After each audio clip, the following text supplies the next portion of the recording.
11장 15절부터 보겠습니다. 일곱째 천사가 나팔을 불매 하늘에 큰 음성이 나서 가로되 세상 나라가 우리 주와 그 그리스도의 나라가 되어 그가 세세토록 왕노로 하시리로다 하니 하나님 앞에 자기 보좌에 앉은 24장로들이 엎드려 얼굴을 대고 하나님께 경배하여 가로되 감사하옵나니 옛적에도 계셨고 시방도 계신 주 하나님 곧 전능하신 이여 친히 큰 권능을 잡으시고 왕노릇 하시도다. 이방들이 분노하며 주의 진노가 임하여 죽은 자를 심판하시며 종 선지자들과 성도들과 또 물론 대소하고 주의 이름을 경외하는 모든 자들에게 상 주시며 또 땅을 망하게 하는 자들을 멸망시킬 때로소이다 하더라. 이 하늘에 있는 하나님의 성전이 열리니 성전 안에 하나님의 언약궤가 보이며 또 번개와 음성과 뇌성과 지진과 큰 우박이 있더라. 19절까지 봤습니다. 이제 계시록의 이제 후반부에 들어왔습니다. 지난번 말씀드린 대로 계시록은 일곱 인으로 구성되어 있다고 했잖아요. 일곱 인 속에 마지막 일곱째 인 속에 일곱 나팔이 들어있고 그리고 일곱 나팔의 마지막인 일곱째 나팔 안에 일곱 대접이 들어있습니다. 이런 구성으로 이렇게 되어 있습니다. 그러니까 이것은 지금 두 번째 부분에서 일곱째 나팔에 속하는데 이 일곱째 나팔의 내용이 이제 11장 15절 이하에서부터 마지막까지를 관장하게 되는 그런 내용입니다. 오늘 읽어드린 말씀은 일곱째 나팔의 서곡이라고 할 수 있습니다. 그리고 이제 12장에 가면은 아들을 낳는 한 여자가 나오게 됩니다. 그리고 13장에 가면 두 짐승이 올라오고 14장에 가면은 어린 양과 함께 시온산에서 14만 4천이 있게 되고 그 다음에 이제 세 천사가 전하는 메시지가 나옵니다. 이 메시지는 영원한 복음을 가진 천사가 큰 성 바벨론이 멸망할 것이라는 걸 예고하고 짐승과 그 우상에게 경배하는 자들에게 대한 경고로 이렇게 되어 있습니다. 그리고 이한 낫을 가지신 분에 의해서 수확이 된다. 곡식과 포도가 수확되는데 곡식은 알곡으로서 창고에 들어가게 되는 거고 포도는 심판을 상징하는 것이 되게 됩니다. 그래서 포도주틀로 들어가야 됩니다. 그리고 15장에 가면 불 섞인 유리바다가에 이기는 자들의 노래가 나옵니다. 그리고 16장에는 진노의 일곱 대접이 이제 쏟아지게 되는데 이때 큰 음녀가 심판을 받게 되고 그리고 바벨론이 멸망하게 됩니다.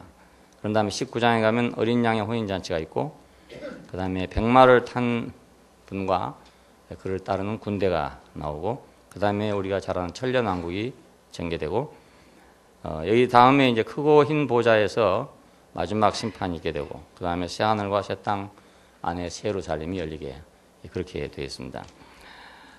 이런 내용으로 이제 구성되어 있는데 지금까지는 이제 이 계시의 개괄적인 내용을 갖고 있어요. 그래서 자세하지 않고 대개를 얘기하고 있고 또 이것은 이제 비밀이기 때문에 사람들이 잘 모르는 아직 그러니까 나타나지 않은 일이니까 비밀이란 말이죠. 근데 12장부터는 이것이 실현되는 나타날 것을 이야기하기 때문에 비밀이 종료됐다 이렇게 말할 수 있습니다.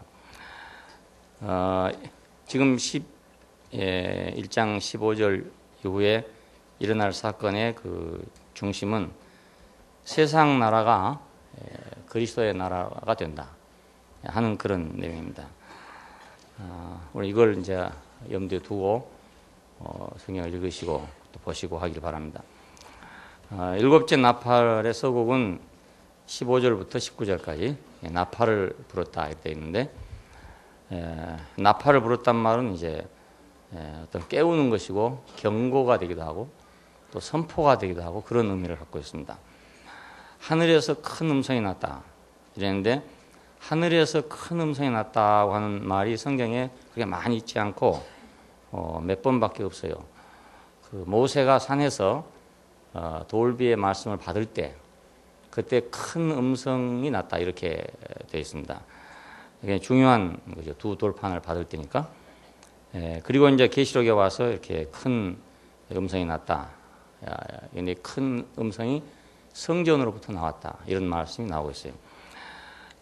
세상 나라가 주와 그리스도의 나라가 돼서 그가 세세토록 왕노릇 하실 것이다 하는 이런 이제 선포가 나오게 됐습니다. 그러니까 이것이 이 말씀이 이제 이 이후에 있는 모든 말씀의 하나의 서곡이라고 할 수 있습니다. 세상 나라가 그의 그리스도의 주와 그리스도의 나라가 돼서 세세토록 왕노릇 할 것이다. 그리스도의 왕권이 이제 확립될 것이다 이런 뜻이고, 이것은 하늘의 뜻이고 하늘의 결정이고 하늘의 선포이기 때문에 큰 음성으로 났다 이렇게 되어 있어요. 이것은 그리스도의 이제 왕권의 선포라고 할 수 있습니다. 세상에서 그리스도는 항상 이제 핍박을 받는 자리에 있었고 죽임을 당한 자리에 있었습니다.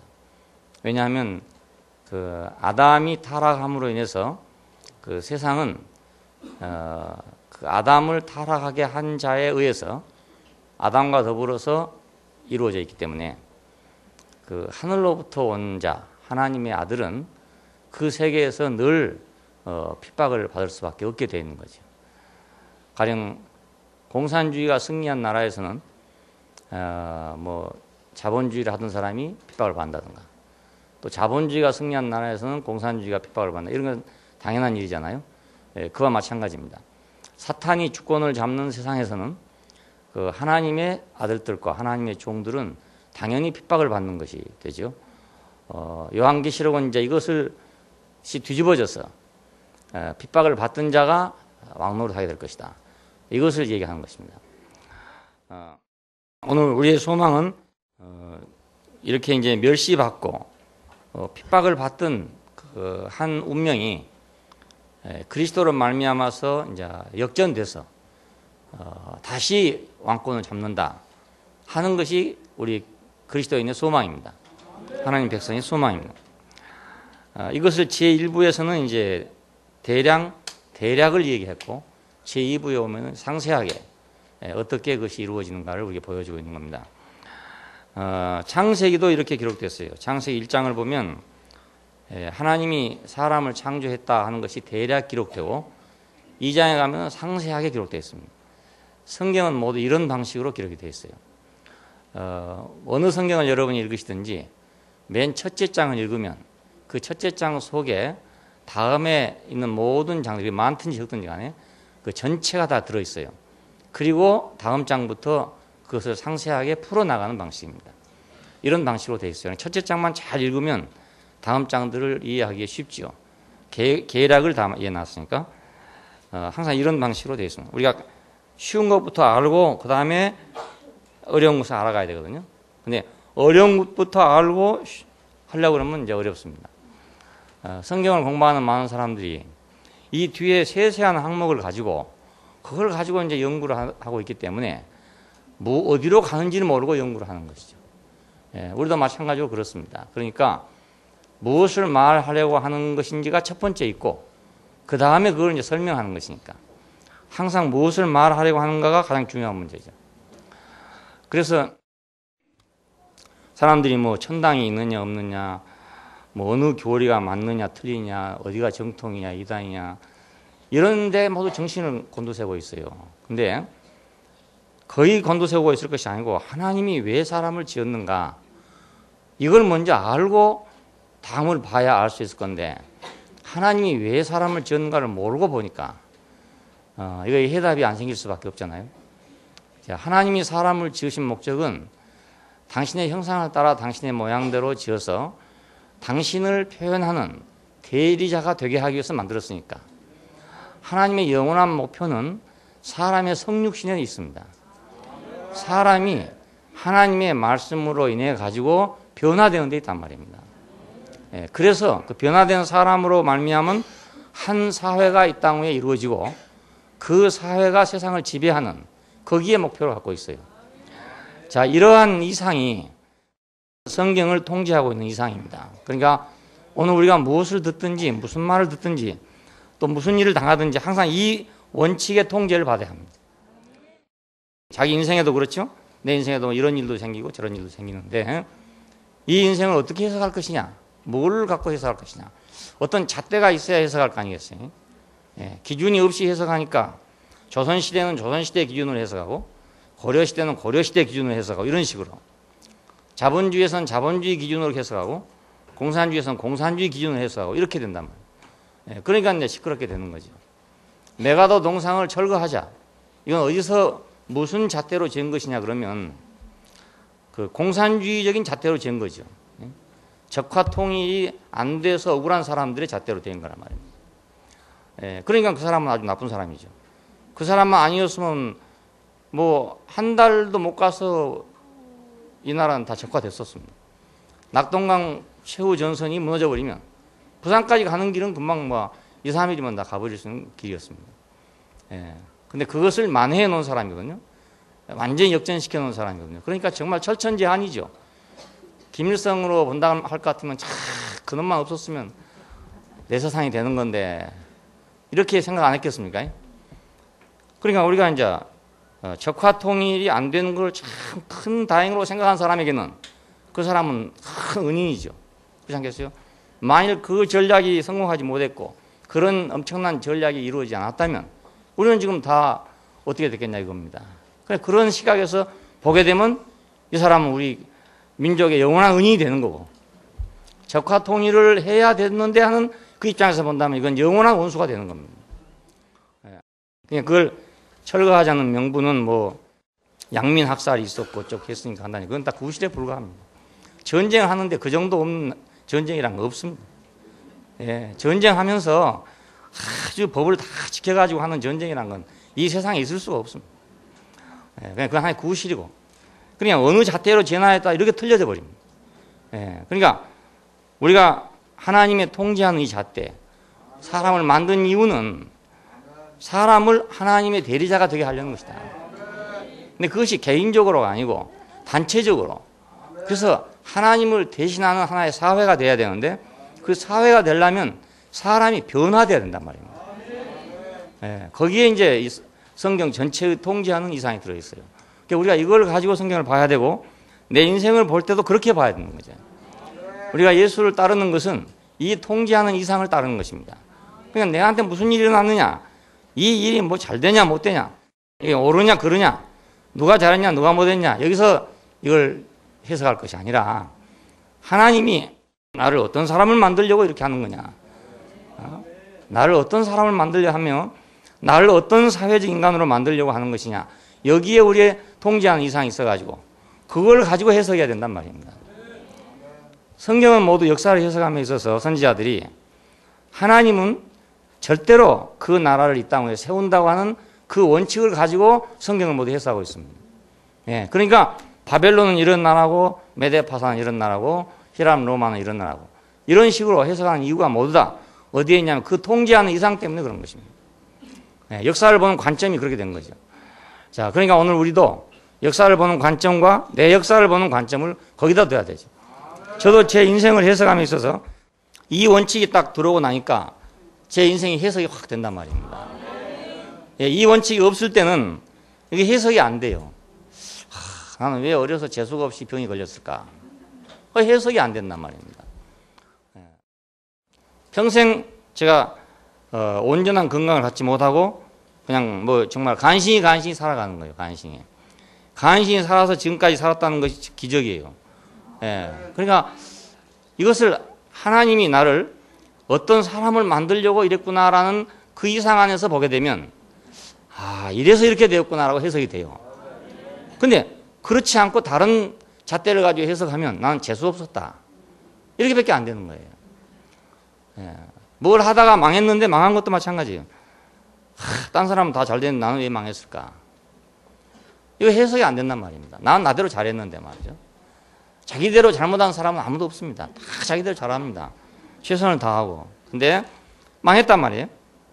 근데 무엇으로 내가 해석하냐에 따라서 그 복이 되기도 하고 저주가 되기도 하고 그렇습니다. 오늘날 어떤 사람을 만들기 위해서 그랬구나. 이렇게 되면 아주 복이 되고, 나를 부자를 만들려고 했었구나라고 하면 저주가 되는 거죠. 예, 그러니까 모든 문제는 다 똑같습니다. 우리가 계시록을 보면서 단지 그냥 계시록만 볼 게 아니고 우리 인생도 하나의 계시록이라고 생각하면 우리를 어떻게 해석할 것이냐 하는 문제거든요. 어떻게? 하늘에서 큰 음성이 났다. 이 말은 땅에서 나오는 소리를 가지고는 해석이 안 되기 때문에 하늘의 절대적인 지배권을 가진 음성이 필요합니다. 세상에서 막 시끄럽잖아요. 사람이 막 시끄러워요. 그런데 비행기 한 대가 확 지나가 버리면 시끄러운 소리가 다 어디로 가고 없어져 버립니다. 누가 떠드는지 안 떠드는지 다 몰라요. 조용한 데서는 누가 숨소리만 나도 다 들리는데 시끄러운 데서는 여간 떠들어 봐야 소리가 안 나잖아요. 그러니까 하늘에서 큰 음성이 났다. 이 말은 압도적인 우리 모든 인간의 음성을 압도하는 음성이 났다 그런 얘기입니다. 예. 뭐 총 가지고 콩 튀듯이 튀고 있는데 대포 한 방 나가버리면 그것이 뭐 M1 소총인지 뭐 칼빈 소총인지 알겠습니까? 다 소용없죠. 대포 한 방 떨어지면 그냥 다 소리가 다 그 안에다 묻혀버리니까. 하늘에서 큰 음성이 났다. 자, 오늘 이 세상의 시끄러움을, 내 인간의 시끄러움을 해결하려면 하늘에서 나는 음성이 필요해요. 예. 그러니까 뭐 이 사람 얘기 듣고 저 사람 얘기 듣고 이런 데서 해결되는 게 아니고 하늘에서 오는 큰 음성이 와야 해결이 된단 말이에요. 그래서 우리는 하늘의 음성에 귀를 기울여야 합니다. 예. 하늘에서 무슨 소리가 나는가? 그 절대적인 음성이 뭔가?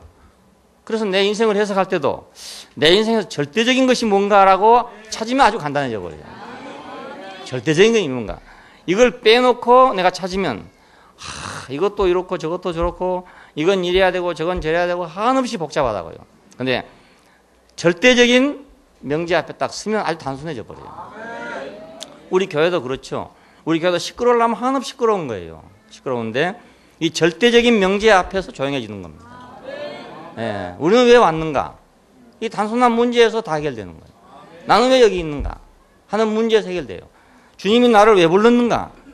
하는 이 큰 음성 속에서 모든 것이 다 흡수된단 말이에요. 예, 주님이 나를 왜 불렀는가? 그러니까 큰 음성이 나서 말하기를 세상 나라가 우리 주와 그 그리스도의 나라가 돼서 그가 세세토록 왕노릇 하실 것이다. 자, 이 음성이 하늘에서 확 들려오면 우리는 세상이 단순하게 보이죠. 그렇잖아요? 이것은 주와 그리스도의 나라가 될 것이다. 그렇게 생각하면. 교회를 볼 때도 이 음성이 들리면 간단하지요. 이건 결국 주와 그 그리스도의 나라구나. 이렇게 알아지죠. 내 인생을 볼 때도 마찬가지로 나는 주님의 것이고 그의 나라구나. 그럼 아주 간단해져 버리고 말아보니. 뭐 복잡할 일이 하나도 없습니다. 24장로들이 이제 경배를 하더라 그럽니다. 24장로들은 이제 하늘에 있는 천사들입니다. 하나님의 보호자의 행정을 위해서 일하고 있는 천사들을 가리켜서 24장로라고 합니다. 왜 24라고 했는가? 이것은 이제 24반열이라는 게 나왔었죠. 그 제사장의 반열도 24반열로 되어 있고 하는 것이 바로 이것 때문에 그렇습니다.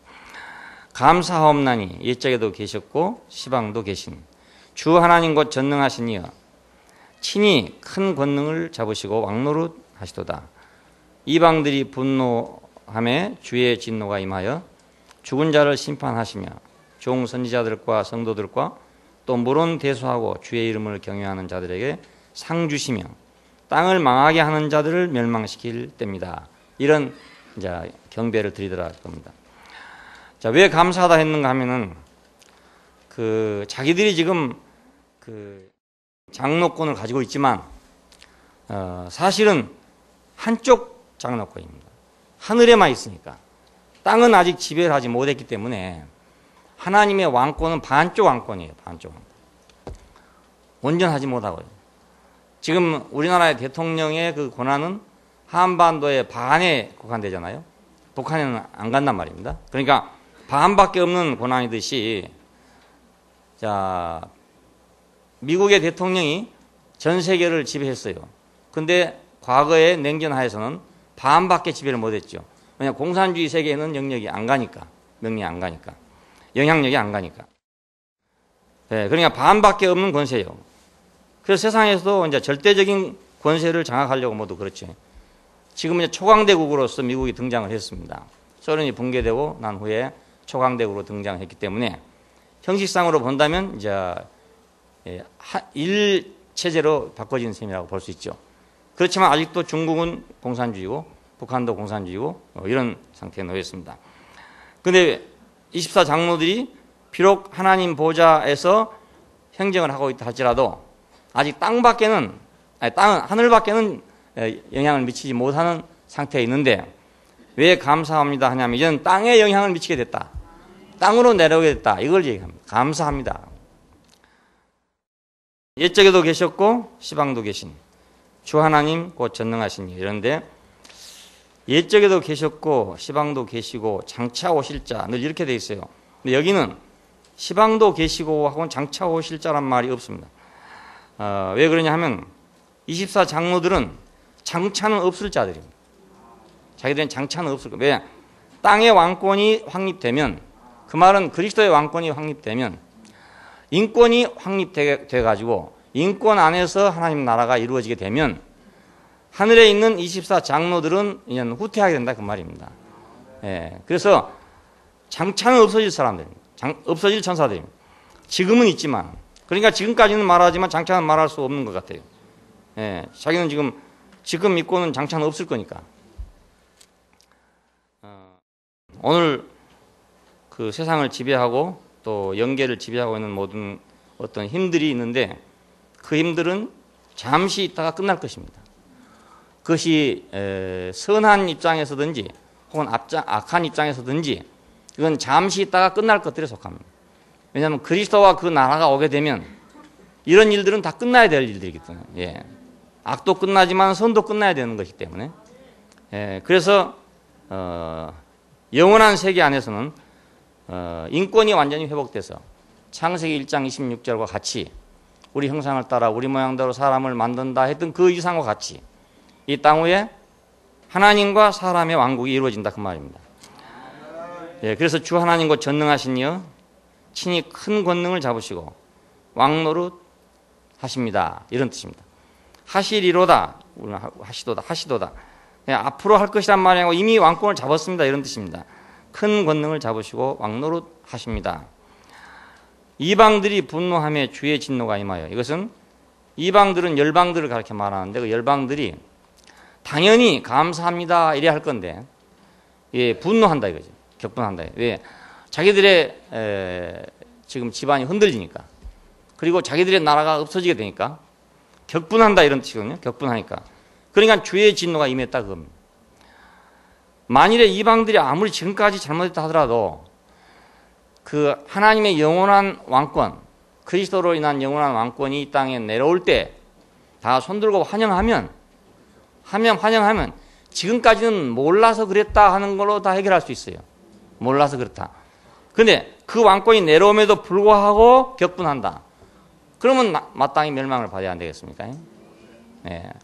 그런 뜻입니다. 그러니까 당연히 사람은 하나님의 형상대로 지음 받아가지고 하나님의 왕권을 위해서 이 땅 위에서 왕노로 돼야 될 자들인데 이것이 정상적으로 회복되었는데도 불구하고 그걸 보고 분노한다. 그러면 멸망된다 그런 뜻입니다. 그걸 보고 분노하는. 모를 때는 없었으니까 나는 몰라서 그랬습니다 하면 되는데 이건 보고도 안 되기 때문에 그래서 하나님의 진노가 임했다는 뜻입니다. 우리가 모를 때는 죄가 없어요. 모를 때는 죄가 없어요. 그런데 알면 죄가 되는 거죠. 율법을 모를 때는 죄로 여기지 않았다는 겁니다. 율법이 없을 때는. 그래서 율법이 있기 전에는 죄란 말이 별로 없어요. 많이 없어요. 그런데 율법이 온 후로 죄란 말이 나오게 됐습니다. 그것은 율법이 오면 내가 죄를 죄로 알기 때문에 그렇습니다. 이건 잘못한 것이구나라고 하는 걸 알기 때문에 그렇죠. 교통신호가 제정되기 전에는 좌회전을 하든지 우회전을 하든지 상관이 없어요. 왜냐하면 자기 형편에 맞도록 하면 되는 거니까. 그런데 교통신호가 제정된 후에는 내 형편에 맞도록 움직일 수 없단 말입니다. 신호등에 맞도록 내가 움직여야 되는 거예요. 그래서 신호등에 안 맞는 것은 죄가 되는 거죠. 그러니까 율법이 오기 전에는 우리가 죄를 죄로 여기지 않았지만 율법이 온 후에는 죄가 죄됐다 그겁니다. 죄됐다. 자, 이제 그리스도의 왕국이 땅 위에 옴에도 불구하고 그걸 보고도 격분한다면 그러면 주의 진노가 임하게 된다 그것입니다. 오늘날 교회 안에서도 마찬가지입니다. 하나님의 나라가 나타남에도 불구하고 그것 때문에 오히려 격분한다면 그 말입니다. 자, 하나님의 나라가 임했는데도 불구하고 그것 때문에 오히려 분노한다면 그건 진노밖에 받을 게 없잖아요. 그렇잖아요. 자, 어느 형제나 자매에게서 하나님께 대한 감사와 충성과 열심과 순종이 나왔다. 그러면 난 모를 때는 나도 불순종하고 나도 불평불만을 했지만은 그 나타난 걸 보고는 내가 저래야 되겠구나 라고 돌아오면은 그건 완전한 거란 말입니다. 근데 그걸 보고도 자기가 격분했다. 이러면 주의 진노가 임할 수밖에 없는 거잖아요. 그렇잖아요. 그거 꼭 같습니다. 예. 주님이 일하시는 걸 우리가 자세히 봐야 될 이유가 그것입니다. 주님이 뭘 하시는 것인가, 어떻게 행하시고 있는가, 어느 쪽으로 가고 있는 것인가를 잘 봐야 될 이유가 우리가 주님이 행하신 걸 보고 찬양하면 전에 잘못했더라도 그것이 문제가 전혀 안 돼요. 왜냐하면 몰라서 그런 거니까. 그렇잖아요. 몰라서 그런 거니까. 근데 알고 하는 건 죄란 말입니다. 알고 하는 건 죄예요. 그러니까 우리가 하나님이 죄를 물으실 때 우리가 모르고 한 것을 묻지 않습니다. 모르고 한 것을. 세상 법에서도 모르고 한 것은 다 정상을 참작해요. 세상 법에서도. 하물며 하나님께서 사람이 몰라 그런 걸 어찌하겠냐 이겁니다. 그러나 알고 그런 것은 용서할 수 없다 이겁니다. 그건 용서가 안 된다 이 말이죠. 왜 그러냐면 알고 그런 것은 고쳐지지 않으니까. 그래서 열방들이 분노하며 주의 진노가 임하여 죽은 자를 심판하시며, 이것은 죽은 자라는 게 하나님을 떠난 자들 얘기합니다. 하나님을 떠나 죽었기 때문에 하나님에 대해서는 무감각하고 감각이 전혀 없고 세상에 대해서만 살아있다 이런 뜻이거든요. 하나님에 대해서는 죽어있고 세상에 대해서는 살아있다 이런 뜻입니다. 우리가 산 자란 말은 세상에 대해서는 죽었고 하나님에 대해서는 산 자란 뜻입니다. 그러니까 죽은 자를 심판하시며 하는 말은 하나님을 떠나서 살아있는 자들을 심판하시며 이런 내용입니다. 그리고 종 선지자들과 성도들과 또 물론 대수하고 주의 이름을 경외하는 자들에게 상 주신다. 이건 천국에 대한 보상입니다. 근데 이 보상을 우리가 이제 잘못 생각하면 내가 지금 이렇게 선지자로서 하나님께 순종하고 잘하니까 다음에 뭐가 내게 오겠지 이렇게 생각하기가 쉽잖아요. 우리가 세상에서 상이란 건 그런 거니까 내가 공부를 잘하면 그 상장을 주잖아요. 이렇게. 그러니까 공부 잘해놨으니까 상장 주겠지 이렇게 생각한다고요. 근데 하나님 나라는 그 시간과 공간적인 그런 문제 아니기 때문에 내가 무엇을 잘했기 때문에 상을 다음에 주는 게 아니고 알고 보면 무엇을 잘하면 그 잘한 것 자체가 상입니다. 사람이 사람 노릇한 것은 다음에 받을 상 때문에 그런 게 아니고 사람이 사람 노릇한 것 자체가 상이란 말입니다. 그렇잖아요. 예. 그러니까 하나님 나라의 상은 그 다음에 오는 상이 아니고 그것 자체로 상이 되는 상입니다. 자체로. 예. 그 상장 따로 받으러 갈 필요가 없어요. 예. 상장 받을 일이 상장 수여식 할 필요가 없단 말입니다. 그 자체가 축복이니까. 우리가 주님을 섬기는 사람은 섬기는 것 자체가 축복이 되기 때문에 그거 자체가 자기한테 행복한 거예요. 그 행복이 곧 상이라 이 말입니다. 상이 다른 게 아니에요. 그게 상입니다. 그러니까 주의 이름을 경외하는 자들에게 상 주시며, 이건 당연한 일이겠죠. 그러니까 우리가 하나님의 말씀이 우리를 부르신 것은 상 안으로 불렀다 하는 걸 알 수 있고, 하나님의 말씀을 따라서 우리가 산다는 것은 이것이 상 받는 삶이구나. 다른 말로 하면 축복의 삶이고 또 다른 말로 하면 상 받는 삶이로구나. 그걸 우리가 알 수 있습니다. 그리고 땅을 망하게 하는 자들을 멸망시킬 것입니다. 이런 얘기인데, 그 땅을 망하게 하는 자들은 땅을 부패하게 하는 자들이라는 뜻입니다. 땅은 하나님께서 당신의 나라를 위해서 창조하신 것이죠. 예. 생명이 나도록 창조하신 것이고 사람이 살도록 창조하신 것이고, 그 땅에서 동방의 에덴을 창설해서 하나님이 사람을 거기 두셨다 이럽니다. 그러니까 땅은 하나님 나라의 기반이 되는 거죠. 기반이 되는 거. 근데 이 땅을 부패하게 했다. 맨 처음에 가인이 아벨을 죽임으로써 그 피를 흘려서 땅을 더럽혔다 이럽니다. 그 땅을 황폐하게 만들고 더럽히게 만들었다.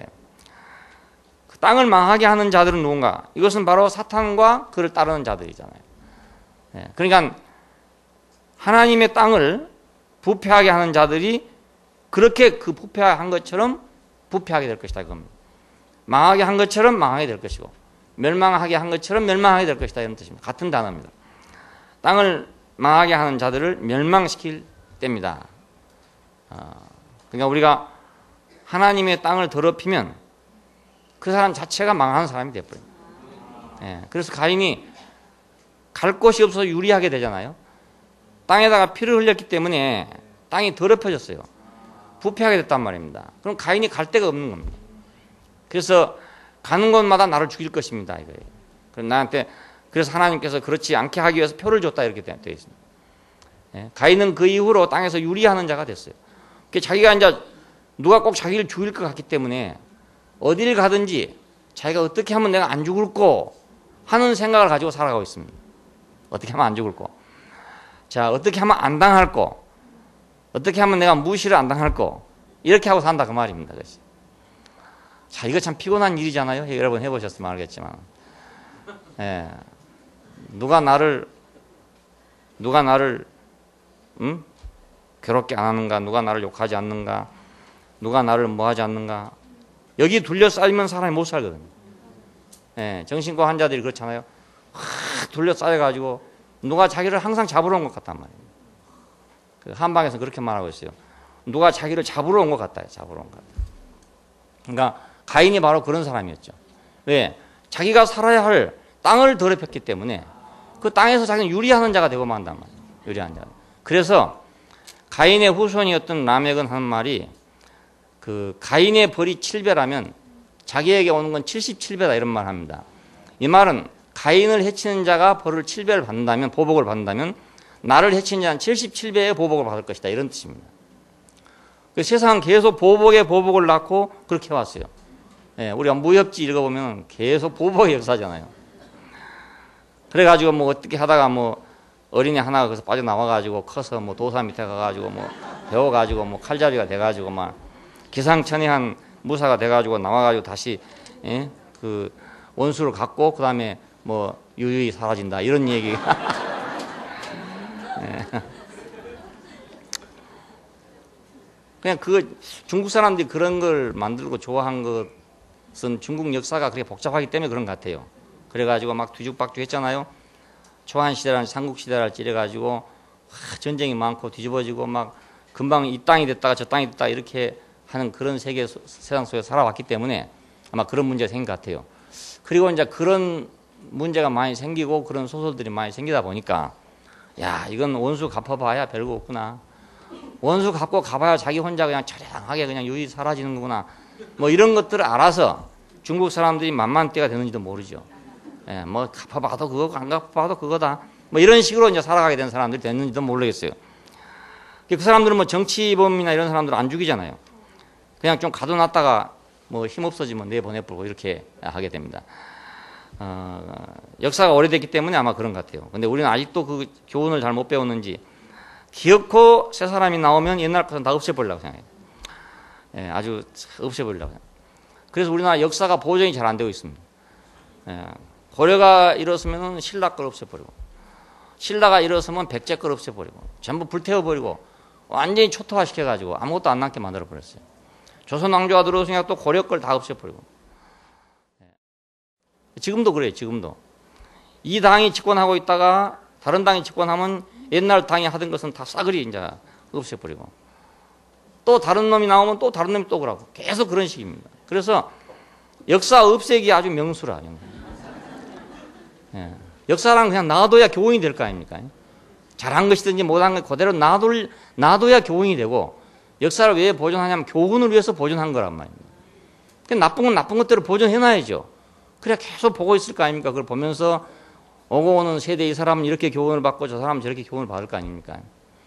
일본 사람이 만들어 놓은 중앙청을 이제 헐어버렸어요. 다 없애버렸는데 참 뭐 호기가 있는 사람이 없애버렸지만은 그걸 놔두고 봐야 어떤 사람은 보고 이를 갈 것이고 예를 들어서 어떤 사람은 보고 우리도 이제 힘을 길러야 되겠다 이렇게 할 것이고 그 역사가 시대에 흘러가면서 보는 게 달라진다고요. 예. 아, 우리가 왜 망했는가? 이거에 대해서 여러 가지 생각이 나올 수 있게 되고 시대를 따라가지고 거의 교훈이 될 건데 없애버리자 하고 잘라버렸어요. 그럼 시원하다 그러고 박수 쳤습니다. 그러니까 이제 우리한테는 그걸 공부할 수 있는 역사가 없어져 버리고 만 거죠. 우리는 좋은 것이니 나쁜 것이니 그대로 보존하는 거 역사의 의미입니다. 그대로 놔둔 것이에요. 그러니까 자기의 생각이 옳지 않다고 옛날 건 다 없애버리고 또 새 걸 만들어 놓고 또 없애버리고 또 새 걸 만들어 놓고 늘 그렇게 하고 있어요. 그러니까 교훈을 받을 길이 없으니까 옛날에 하던 일을 지금도 계속 되풀이합니다. 조선시대에 하던 거 당파 싸움 지금도 계속해요. 아마 앞으로 또 그럴 거예요. 계속해서 그렇게 해요. 땅을 망하게 하는 자들은 자기도 그 땅과 함께 망한다. 그래서 항상 불안하니까 항상 누가 잡으러 온 것 같고 누가 쫓아온 것 같고 늘 그런 생각이 드는 거예요. 땅을 흥하게 하는 자가 땅을 깨끗하게 하는 자가 땅에서 살 곳이 생긴다고요. 아무데나 똥을 싸고 다니는 사람은 똥을 싸고 놔두고 나면 다음엔 자기가 이제 설 자리가 없어지는 거예요. 다 똥을 쌌기 때문에. 돼지막에 가서 보면 돼지가 이제 처음에는 한쪽 구덩이에 똥을 싸요. 그 돼지가 참 깨끗한 걸 좋아한다네요. 우리가 더 생각하면. 예, 그래서 한쪽 구덩이에 똥을 싸는데 싸다 보면 뭐 에라 모르겠다 하고 이도 싸고 저기도 싸고 그래요. 그럼 다음에는 자기 깨끗한 데가 없어지거든요. 그러니까 할 수 없이 똥밭에 굴러야 되는 거라. 예, 그렇게 돼요. 그러니까 가인이 그런 사람이었어요. 땅을 망하게 하는 자들은 땅과 함께 망한다 이겁니다. 그걸 더럽힌 만큼 자기 자리가 없어져요. 예, 집안을 청소하지 않는 사람은 우선은 좀 편하고 좋지만은 늘 청소 안 하다 보면 결국은 청소 안 하는 속에 자기가 살아야 되죠. 예, 깨끗하게 하는 사람은 조금 귀찮지만은 늘 깨끗한 곳을 만들어 놨기 때문에 자기 누울 자리가 많고, 그 다음에 늘 안 하는 사람은 이쪽에 안 했으니까 이쪽에 눕고, 이쪽에 안 해서 이쪽에 눕다가 다음에 가면 하나도 없어지니까 에라 모르겠다 하고 옛날 눕던 데 돌아 눕는다 이 말입니다. 예, 세상에 그런 택입니다. 우리는 이제 이 24 장로들의 그 경배와 찬양을 들으면서 그리스도가 왕권을 잡구나. 그 그리스도가 왕권을 잡는구나. 그 쏘갔던 한 인간이, 한 인류가 인권을 다시 되찾는구나 하는 걸 우리가 꼭 알아야 됩니다. 우리는 전에 쏘은 사람들이었지만 이제는 우리가 우리의 권리를 찾을 때가 왔다. 오늘 여러분도 이 자리에서 지금까지 잃어버렸던 권리를, 그 인권을 찾아야 된단 말입니다. 찾아야 된다. 네, 내가 세상에 속았고 사탄에 속았고 뭐 돈에 울고 사랑에 울고 했던 그 인생을 갖다가 내가 원점으로 다시 돌아가 찾아야 된다고요. 원래 그 처녀도 아주 깨끗한 처녀였어요. 시골에 자랄 때 깨끗한 처녀였는데 돈에 울고 사랑에 울고 하다 보니까 엉망진창이 됐잖아요. 거기서 비관할 게 아니라 원래 나왔던 자리를 찾아가지고 자기의 신분을 찾듯이 우리도 창세기 1장 26절로 돌아가서, 아니면 요한복음 1장 14절로 돌아가서 우리의 인권을 찾아야 된단 말이에요. 왜냐하면 그런 때가 지금 왔으니까요. 그렇게 할 때 24 장로는 퇴장하게 될 것입니다. 자기의 자리를 이제 양보하고 물러가게 될 것입니다. 이것이 그리스도의 왕권의 선포입니다. 그래서 왕노를 하실 것이다. 세세토록 왕노를 할 것이다. 그리고 이제 하늘에 있는 하나님의 성전이 열리더라 이렇게 되어 있습니다. 우리는 이제 맨 처음에 4장에서 하늘에 베풀어진 보좌를 봤죠. 보좌가 베풀어진 하늘을 봤습니다. 그 광경을 봤습니다. 지금까지 10장까지 온 모든 일들은 그 보좌로부터 움직여지는 행정이었습니다. 그러니까 보좌의 행정이었죠. 4장에 나타났던 그 보좌의 행정이었습니다. 근데 이제부터는 그 보좌의 행정이 중심이 되는 게 아니고 성전이 중심이 된다. 그래서 행정의 중심이 바꿔졌다. 이런 뜻입니다. 이게 하나님의 성전은 지성소라고도 할 수 있습니다. 그러니까 이제 성전으로 내려왔다. 이렇게 볼 수 있어요.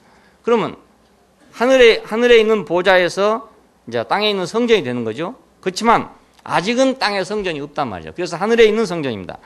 이 하늘에 있는 성전은 땅에 있는 성전의 근원입니다. 어떻게 성전이 지어졌냐? 하늘의 성전이 원래부터 있어서 그 하늘에 있는 성전의 그림을 가지고, 이상을 가지고 땅 위에다가 성전을 지은 것입니다. 모세가 산에서 시향을 받아왔다. 성전에 가는 건축 설계도를 받아왔다는 말은 하늘에 이미 그런 성전이 있었기 때문에 하늘에 있는 성전의 그 이상을 가지고 그 설계도를 가지고 온 것이죠. 모세는 그러니까 하늘에 있는 성전을 봤던 것입니다. 그리고 설계도를 가지고 왔어요. 근데 이제 시간이 흐르면서 성전도 부패해가지고 성전이 없어지게 됐습니다. 법궤가 없어지고 성전도 마지막에 없어졌어요. 요한이 이걸 기록할 때는 이 땅 위에 성전이 없어졌을 때입니다. 예, 주 70년에 타이터스가 와서 완전히 초토화시켜가지고 성전이 없어졌을 때입니다. 그러면 땅에는 성전이 없지요. 자, 그러니까 어떻게 되겠습니까? 하늘에 있는 성전이 남아있어야 되잖아요. 원본이 있어야 되잖아요. 원본이. 자, 이 원본이 열렸다 이런 뜻입니다. 근데 우리의 소망이 있는 것은 늘 하늘이 있다는 게 소망이 되는 게 뭐냐면 항상 원본이 저장된 곳이 있다 이겁니다. 이 사본들은 없어지더라도 원본이 있으면 도로 그대로 지을 수 있잖아요. 네, 근데 이 원본이 없으면 사본이 없어져 버리면 지을 수가 없습니다. 네, 하늘에 있는 성전이 없다면 땅에 있는 성전이 부패해서 망하는 건 당연한 일로 망했으니까 더 이상 지을 수가 없는 거죠. 성전이 망했는데 어떻게 짓겠느냐, 또 짓겠느냐. 그렇게 성전을 보존하기 위해서 뭐 몇 번 중수를 하고 그 온 국력을 동원해 가지고 새로 짓고 했음에도 불구하고 마지막에 결국 완전히 초토화되고 말았습니다. 그 다시 질 수가 없다고요. 그런데 하늘에 있는 성전이 열렸다. 이것이 희망입니다. 자, 오늘 우리 인생도 그래요. 우리 인생도 뭐 초토화될 수도 있고 난장판이 될 수도 있고 복잡해질 수도 있어요. 있으면 우리의 어떤 근원을 찾을 수가 없어요. 사람이 도대체 뭔가, 이 세상에서 인생이 살아가는 것이나 세계의 정세가 돌아가는 것이나 이런 걸 볼 때 인생은 뭔가 이런 회의를 갖게 된단 말입니다. 거기서는 사람의 희망을 찾을 수 없으니까요. 그래서 지금 누구도 이 역사에 대한 희망을 제시한 사람은 아무도 없습니다. 예, 16세기, 7세기 이때만 하더라도 인류에게 희망을 제시한 사람들이 많이 있었습니다. 왜냐하면 산업혁명이 일어나고 문화의 부흥이 일어나고 이렇게 하면서 갑자기 하나의 사회가 업그레이드 된 셈이거든요.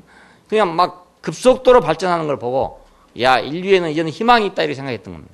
근데 1차 세계대전이 일어나고 2차 세계대전이 일어나고 하면서 인간의 잔악성이 드러나고 난 후에 인간에게는 희망이 있다고 할 수가 없게 돼버렸어요.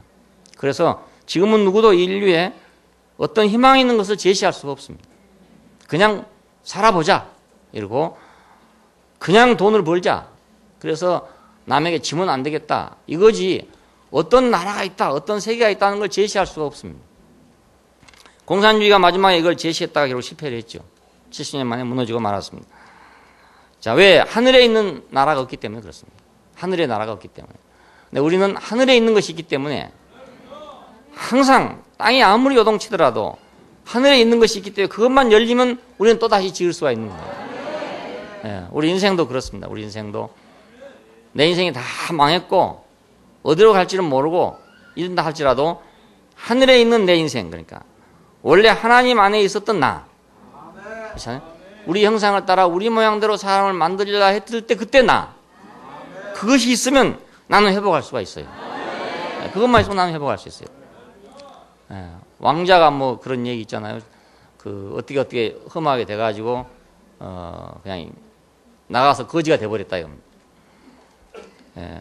뭐 그런데 뭐 목에가 뭐 목걸이가 하나 있어가지고 그거 가지고 뭐 찾아갔다 뭐 이런 거 나오잖아요. 무슨 얘기 그런 거 있어요. 그 뭐 우리나라 역사에 그런 거 있는가? 무슨 태자? 마이태자인가 뭔가 하는데 보니까 그건 나오더라고요. 여기 뭐 목걸이를 줬어요. 목걸이를 줬는데 이제 그걸 가지고 찾아가는 그런 셈이 되는 거죠. 우리가 하늘에 있는 근원의 목걸이가 있으면, 그 목걸이가 있으면 내가 왕자라는 것을 언젠가는 알아낼 때가 올 거라 이 말입니다. 근데 그것을 쓸데없다고 버려버렸으면은 그러면 이제 난 못 찾는 거죠. 그래서 그 무슨 공주, 선화공주인가 공주가 달라고 해도 안 주고 말입니다. 하나는 감추고 하나만 줬다가 목걸이 하나만 주고 감췄다가. 우리도 그걸 감춰야 되죠. 선화공주가 예쁘다고 다 줬으면 안 되는 거라. 목걸이만 줄지라도 하나는 줄지라도 하나는 안 주고 내가 가지고 있어야 언젠가는 내가 임금의 아들이라는 게 증명될 거 아닙니까? 우리도 그 근원을 놓쳐버리면 안 되는 거예요. 내 형상을 따라 내 모양대로 너를 만들었다. 이걸 놓쳐버리면 안 되는 거죠. 어떤 경우에도 나는 이걸 꼭 보존하고 있어야 돼요. 예, 밥을 굶을지라도 이건 보존해야 되고, 예, 내가 무엇을 하더라도 이건 꼭 보존해야 돼요. 하늘에 있는 하나님의 성전이 열렸다. 자, 이것이 이제 이 땅 위에 있는 사람들에게 희망이죠. 왜냐하면 이스라엘 민족의 성전이라는 것은 성전이 있음으로써 나라가 있는 겁니다. 이렇게 성전이 있음으로써 가나안 땅을 들어갈 때 성전이 중심이 돼가지고 가나안 땅에 들어갔어요. 그러니까 성전이 없는 그 나라는 하나님 나라를 할 수가 없습니다. 성전이 있어야 그 하나님 나라가 됩니다. 유다 왕국이 왜 끝까지 지켜가지고 예수 그리스도를 낳게 되냐? 성전 때문입니다. 이스라엘, 북왕조 이스라엘은 그 성전을 잃어버린 것입니다. 자기들 그걸 버리고 나가버렸기 때문에 그들은 그리스도의 계보가 될 수 없었고, 마태복음 1장에 나오는 그 계보들은 전부 유다 왕들의 계보입니다. 북왕조 이스라엘의 왕들은 하나도 들어갈 수가 없습니다. 우리가 하늘에서 성전이 열린 걸 보면서 아, 땅에는 성전이 다 망해가지고 부패됐을지라도 하늘에는 여전히 그 성전이 그대로 있었구나. 그걸 우리가 알아야죠. 내 인생이 뭐 이렇게 되고 어떻게 되고 이렇게 됐을지라도 아, 내가 지어진 그 자리는 영원히 그대로 있었구나. 항상 근원을 생각하라. 이것이 하나님 말씀입니다. 유대인들이 하신 말씀을 들으면 구약에서 보면 항상 애굽 땅 종되었던 곳에서 너를 인도하신 여호와를 기억하라. 이게 항상 근원입니다. 항상 근본입니다. 예, 그것만 기억한다면 불행할 일이 없는 거죠. 밥을 굶더라도 종살이는 하는 것보다 낫지 않느냐. 마늘이나 부추나 참외나 오이나 수박을 못 먹을지라도 종살이 한 것보다 낫지 않느냐 이겁니다. 예, 우리가 어떤 경우가 있다 하더라도 우리가 세상에 종노릇 한 것보다 낫지 않느냐. 예? 사탄에게 내가 종노릇 하던 그거보다 낫지 않느냐 이거예요. 혹시 교회 와서 내가 뭐 누구한테 욕을 먹었을지라도 내가 세상에서 내가 그 버려졌던 거하고는 비교할 수 없지 않느냐. 내가 사탄의 종노릇 한 거 비교할 수 없는 거죠. 땅에 있는 성전의 근원인 하나님의 하늘의 성전이 열렸어요. 예, 그러니까 땅에 있는 성전이 곧 세워진다 이런 말이죠. 거기 딱 열렸으니까 이제 도면이 딱 나왔으니까 자, 이 성전이 이제 어떻게 건축되어지는 것인가? 이것이 오늘 그 성전을 근원으로 해서 교회가 건축되어진 것입니다. 바울은 너희가 하나님의 성전인 것과 성령이 너희 안에 거하시는 것을 알지 못하느냐 이랬잖아요. 자, 유대 사람들이 지었던 성전은 없어졌어요. 그러면 유대인들은 지금도 하늘에 있는 성전을 보지 못하기 때문에 지금도 예루살렘에 있는 거기다가 그 성전을 지으려고 지금 자기들은 생각하고 있습니다. 회교 사원이 서 있는 그 자리가 언젠가는 자기들이 뺏어가지고 그걸 뭉개버리고 자기들의 성전을 다시 짓는다 이렇게 생각하고 있습니다. 그런데 바울은 그 성전을 다시 짓는 사람이 아니고 하늘에 있는 성전을 보고 땅 위에서 교회를 지었단 말입니다. 하늘에 있는 성전을 보면 옛날에는 돌로 지은 성전을 지었지만은 지금은 인격으로 지은 성전을 지을 수 있다고요. 예, 하늘에 있는 성전을 봤기 때문에. 그런데 하늘에 있는 성전을 보지 못한 유대인들은 지금도 그때 돌로 지었는데 돌 치수가 몇이었는가, 성전 높이가 얼마였는가, 방이 몇 칸이었는가 이것만 지금 계산하고 앉았단 말입니다. 아마 그 사람들이 어떤 역사적인 이유로 다시 그 땅을 회복해가지고 성전을 짓는다면 이제 문헌을 참고할 겁니다. 모두 성경에 있는 걸 참고해가지고 뭐 기둥은 몇 자로 하고 뭐 방은 몇 개로 하고 좀 이거 해가지고 이제 네가 맞느니 내가 맞느냐고 또 싸울 거란 말입니다. 하늘에 있는 성전은 그런 게 아닙니다. 아니기 때문에 하나님이 거하시는 곳이라는 거야. 하나님이 거하시는 곳이니까 어떻게 된 것이 가장 하나님이 거하시기에 알맞는 것이냐. 전에 모를 때는 돌로 지은 성전이 가장 알맞는 것이었지만 이제 예수 그리스도를 보고 나서 보니까 돌로 지은 성전이 아니라 인격 안에 하나님이 거하시는 것이 가장 알맞는 것이구나. 이렇게 알게 되단 말이에요. 그러니까 돌로 지은 성전을 지을 필요가 없죠. 예, 어떤 사람 지금도 예루살렘에 성전이 회복될 거라고 성경을 해석한 사람도 있는데 나는 정신 나간 사람들이라고 생각해요. 왜냐하면 시대가 언젠데 벌써 예수 오기 전에는 인격의 성전이 없었으니까 그렇지만 예수님 오신 후로 인격의 성전이 왔는데 왜 다시 돌 성전이 생기겠냐 이겁니다. 그건 절대로 있을 수가 없습니다. 있다 하더라도 그건 박물관에 있는 그런 그 구경거리에 불과하지. 거기 하나님이 절대로 거하실 수가 없습니다. 이제 그리스도의 재생산인 교회, 이것이 바로 완전한 지금 성전입니다. 계시록에서 말하는 천년왕국은 바로 이 교회가 발전한 것이고 새 예루살렘은 바로 이 교회의 발전입니다. 그러니까 이제는 더 이상 돌로 지은 성전이 필요한 것이 아니고 참 인격으로 지은 성전이 필요하단 말입니다. 자, 하늘에 있는 성전이 열렸어요. 우리는 하늘에 있는 성전을 봤어요. 그래서 우리는 교회 건축에 참여하게 된 것입니다. 하늘에 있는 성전을 봤으니까. 만약 그걸 못 봤으면 우리는 성경을 연구하다가 유대인들을 따라가지고 돌로 지은 성전을 회복하려고 그리 갔을 거란 말입니다. 근데 우리는 하늘에 있는 성전을 봤기 때문에 이제 돌로 지은 성전이 필요하지 않고 그리스도 인격으로 지은 성전이 필요하다는 걸 알게 됐어요. 거기 언약궤가 보이더라 이럽니다. 자, 4장에서 우리가 보좌가 있었을 때는 무지개가 둘러 있었다 그렇게 되어 있었습니다. 이 무지개도 역시 언약입니다. 언약이고 여기는 이제 구체적으로 이것이 언약궤가 나오게 됐죠. 자, 그 땅의 심판을 집행하는 동안에도 하나님은 그 백성을 보존하신다 하는 언약이 무지개 언약입니다.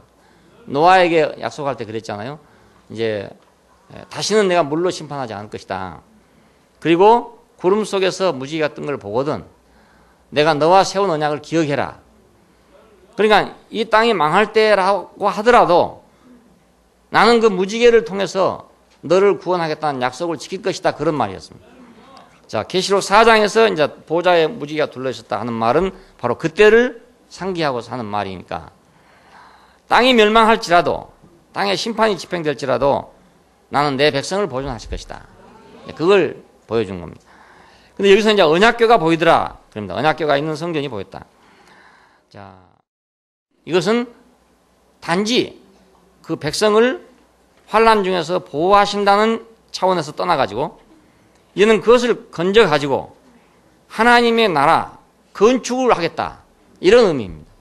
왜냐하면 성전은 하나의 건축입니다. 성전은 하나의 건축입니다.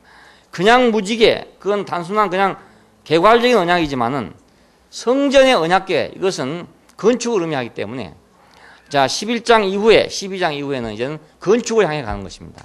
새 예루살렘의 건축을 향해서. 그래서 성전 안에 언약궤가 보이더라. 그럽니다. 자, 심판의 보좌에서 이제 건축의 보좌로 이렇게 옮겨진 셈이죠.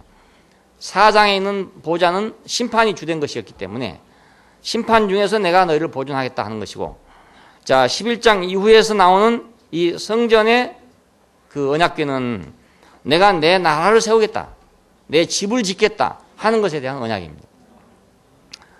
자, 그래서 이제 이거 우리가 요약해 보면은 이 땅은 세상은 주관자들로부터 회수해 가지고 그리스도의 왕국이 될 것이다 하는 것이고, 또 하늘에 있는 성전에 열린 것은 땅 위에 그분의 참된 성전이 건축될 것이다, 그 뜻입니다.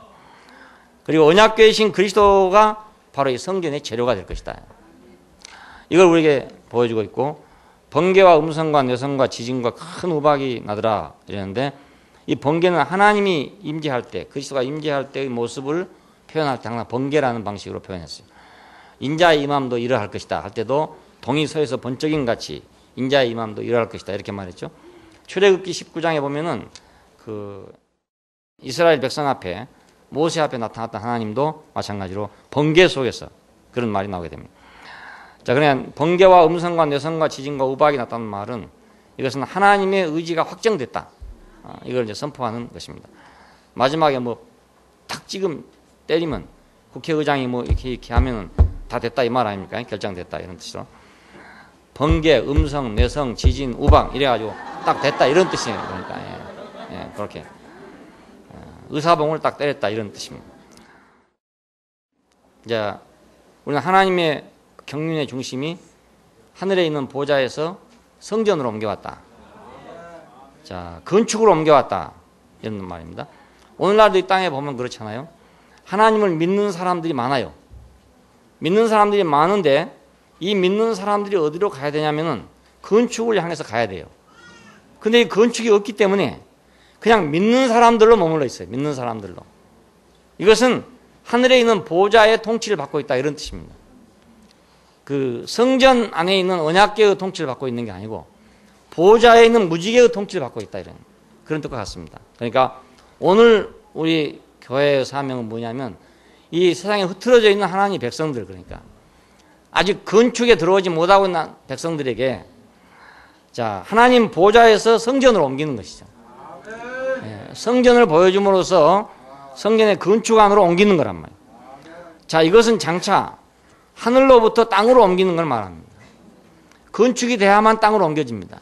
건축이 되지 않으면 땅으로 옮겨질 수가 없어요.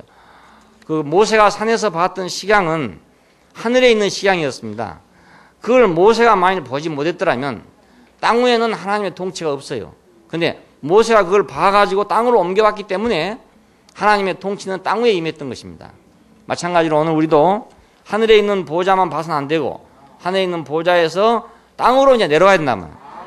땅으로 내려오려면 그냥 내려오는 게 아니라 성전이 있어야 내려오는 거예요.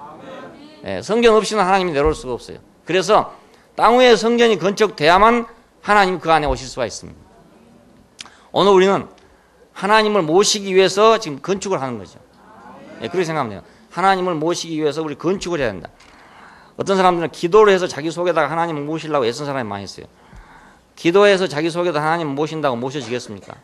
물론 그것도 성전은 성전이지만은 너무나 작은 성전일 뿐 아니라 이거 새방살이나 마찬가지라 언제 나갈지도 모르고 언제 가서 뭐 증권해 갖고 망할지도 모르고 이런 성전이니까 이 갖고는 하나님이 오실 수가 없잖아요. 예.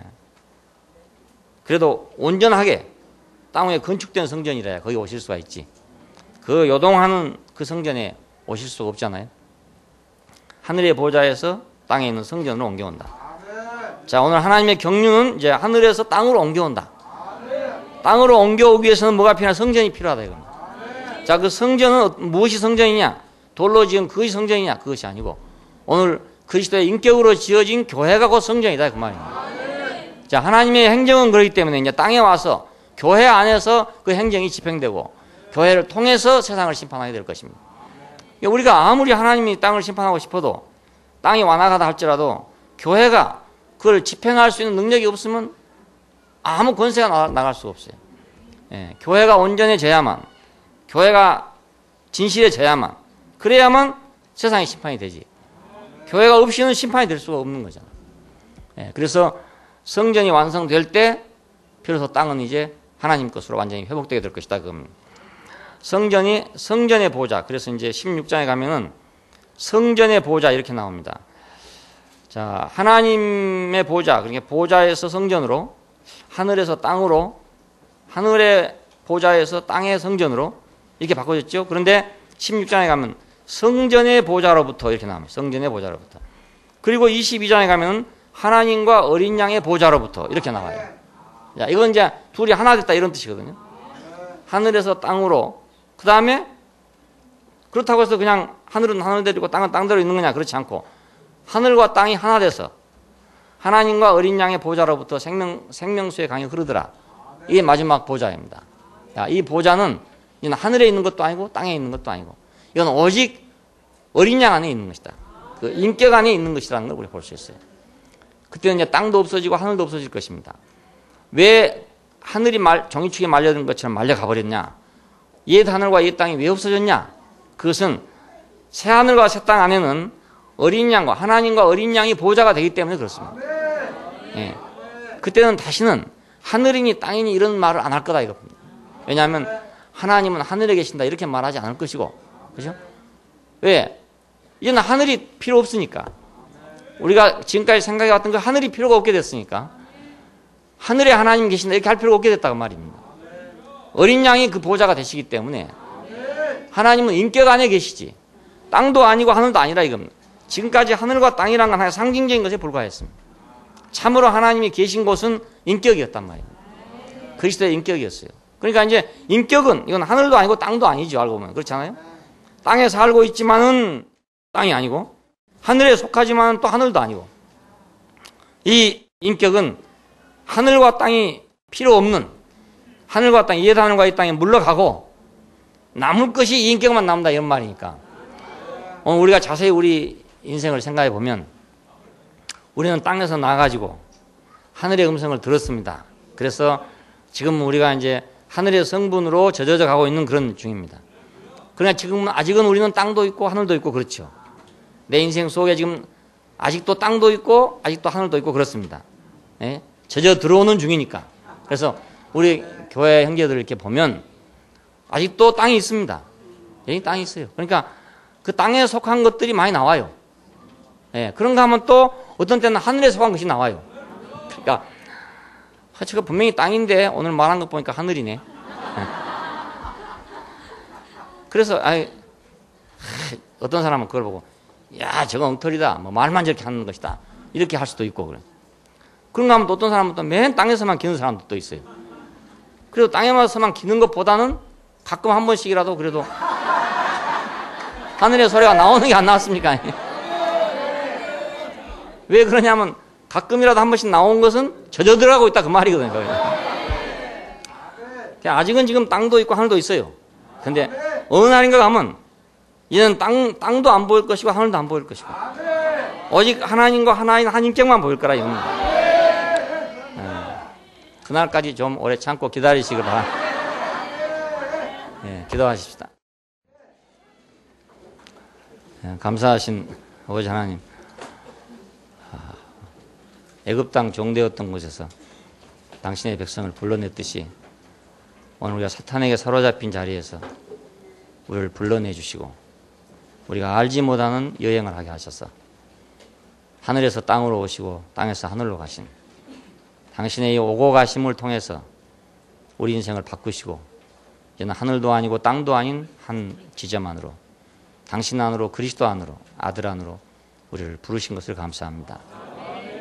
주님의 음성이 우리에게 날마다 더 크게 들리고 더 온전하게 들려서 세상에서 들려오는 그 소리들이 작게 들리게 해주시고 사람에게서 나오는 소리들이 작아지게 해주시고 오직 하나님의 소리만 큰 음성이 돼서 하늘에서 그것이 들려오게 되기를 원합니다.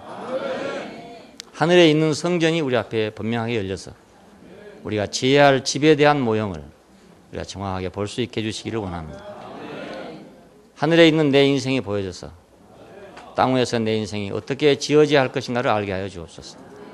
주 예수님 이름으로 기도합니다. 아멘.